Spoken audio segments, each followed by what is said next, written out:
So let me ask you this, because you said two things that I want to touch on. The first thing you said is that you have been through a lot. Then when you were explaining, you were talking about being in foster and group homes. So you were raised in a group home all your life or foster homes all your life, or just at a certain point in your life?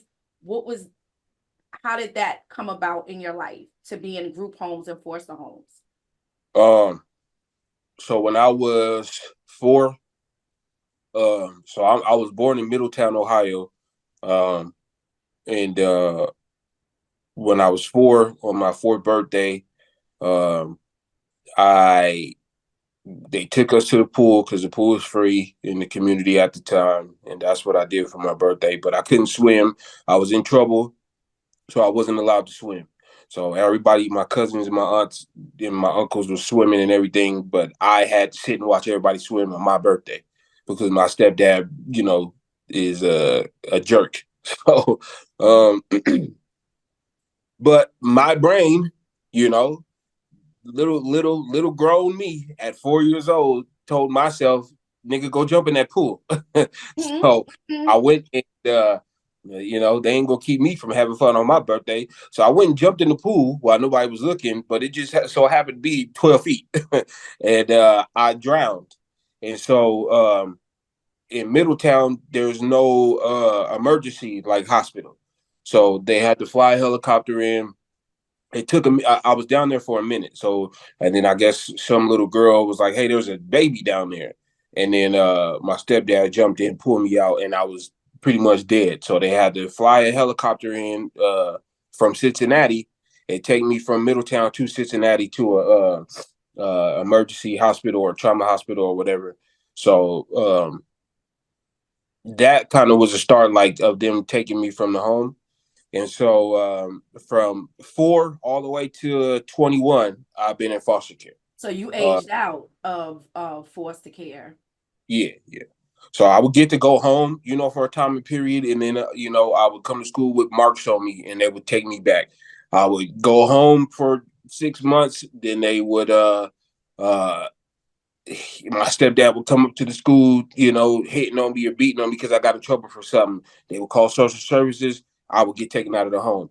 I would go back home. Me and him would be getting into it. I would run away. I go back to group home or foster care. So at some point, at the age of 10, he just decided, like, nigga ain't my kid, so I'm not finna keep dealing with this. So he told my mom to make a choice. It was either me or him, and she chose him.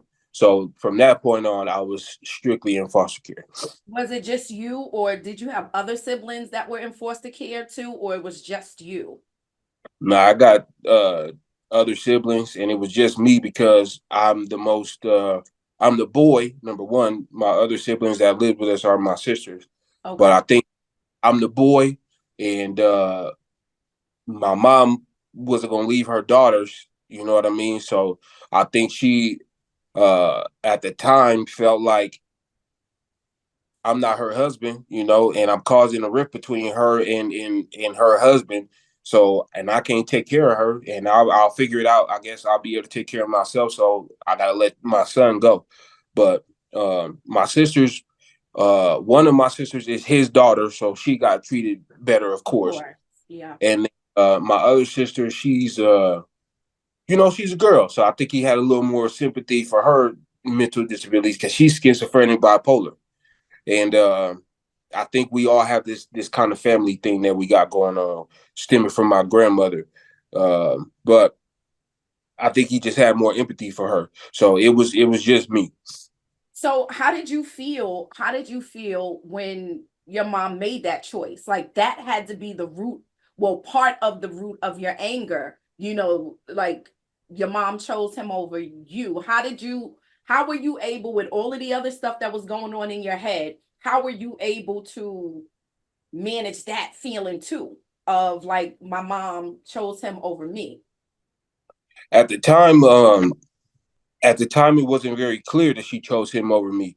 I didn't understand that she was making that choice until I was 16, because at the age of 16, they were kind of like, because they lived in Georgia. We moved to Georgia. My family is from Georgia, but my family lives in Georgia, but we were born in Ohio. So we moved to Atlanta, and so I was supposed to be out here staying with family in Colorado, and the family that I was supposed to stay with, they never took me. So I ended up being in foster care out here in Colorado. Uh, and at 16, the court had like this meeting, like, because at that time, now if you don't take your kids back, you going to jail. That's child neglect. You know what I'm saying? But at that time, you didn't have to. You could just give your kids away to the state, even if you are capable parents. Like, you didn't have to take your kids. So at the time, they had this meeting, and social services is like, y'all really not gonna take this kid back? Like, Yeah. he is. I'm advanced, like, because I was already grown. Like, I'm already knowing, because I come from the streets. Like, these other kids come from broken homes and stuff like that as well, but they're not street smart. I'm understanding how to live on my own. I'm moving around. I don't need help from nobody to help me do nothing. I'm straight. So they're like, we don't know what to do with him. So are you guys going to take him, or is there somebody that can take him, or what? And then is when my mom told me, they let me and her sit in this room, and she I sat and I told her, like, Mom, please, like, let me come home, bro. I'm tired of being with these people. I'm tired of being out here by myself. Like, I will be good. I will. And I probably wouldn't have, because I didn't have much control over my emotions and feelings, and I was also getting beat up and abused and fighting with this man all the time. So something else would have happened anyway. But at the time, I'm like, Mom, please let me come home. Like, I will fix whatever. I'm sorry. And she started crying, and she told me like, Jordy, I can't take you because you're not my husband, and I need my husband. Like, you can't take care of me. Like, you gonna be okay though. You are going to be okay. You've been by yourself this long. Like, you're gonna be okay. Just be good for yourself and figure it out and be strong. And but I can't take you. Like, so yeah. When she told me that, I was crying. Like, and then it hit me like, all right, I'm never going home. Like, for real, for real. These folks do not want me.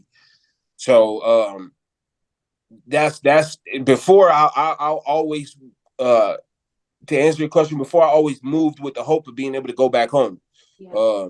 Me and my sister would write letters to each other. We would talk on the phone. Like, I always had like a way for her to call me. But my little sister, so we always be talking on the phone. So I always moved with the hopes of, all right, I might be able to go back home with my people one day. But at that time, when she told me that, I crashed out after that, and that's things got a little crazy after that. So Wow.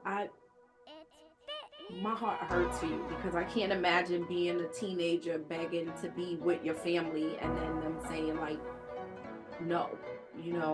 That had to really be devastating.